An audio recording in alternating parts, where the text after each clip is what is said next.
I'm really sorry. Fathers, do not exasperate your children. Instead, bring them up in the training and instruction of the Lord. Ephesians 6:4. No matter how hard this child studied, his grades failed to improve. His bad grades were a great stress to him. That day again, his Chinese exam score was horribly low, 20 out of 100. The teacher told him to study harder. When the mother came to school to pick him up, she sighed heavily after hearing his score. He struggled and worked his hardest to improve his Chinese. The score he received on the next Chinese exam was 40. The teacher praised him for the hard work. Excited and joyful, he ran to his mother. He looked at his score of 40 over and over, which was a valid result of his great effort. Rushing into the house, he shouted, "Dad, I did well on my Chinese exam," as he hurriedly took out his exam from his backpack and presented it before his father. He was already excited to hear his father's compliment. When the father took the exam paper and looked at it, his face was distorted. He said, "You call this a good score?" and flung it to the floor.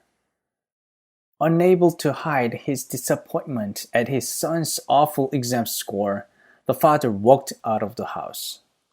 Looking at the anger, resentment, and sadness on her son's face, the mother's heart broke. She didn't know how she could comfort him. After blankly standing there for a while, he went into the master bedroom. In his hand, when he came back out, was a certificate which his father endearingly treasured. The certificate was a result of months of sleepless studying. In the exact same way as the father threw away the exam paper, he flung the certificate, shouting, "You call this a certificate?" He rushed into his room and shut the door. She could hear him sobbing through the cracks of the door. She knelt down right there.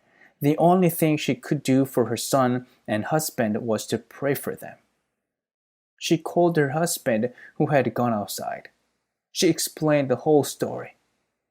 After listening, the father hurried back home and opened his son's door. As the child was still crying, he handed the exam paper, which he had flung away earlier, and said, "I'm really sorry for throwing away this exam. It was my mistake to not notice how much you've improved. Good job. I mean it. As a prize, I'll take you to the sledge park this coming Sunday." Anger disappeared from the child's eyes. They were now glowing with joy. "Dad, are you sure? You're taking me to the sledge park as a prize?" "Of course, I am. I promise. Sunday." "Dad, I'm really sorry for flinging your certificate earlier." "That's okay, son." Their anger had both melted quickly, and they were able to share a good conversation. Just like that, the son was growing to take after his father.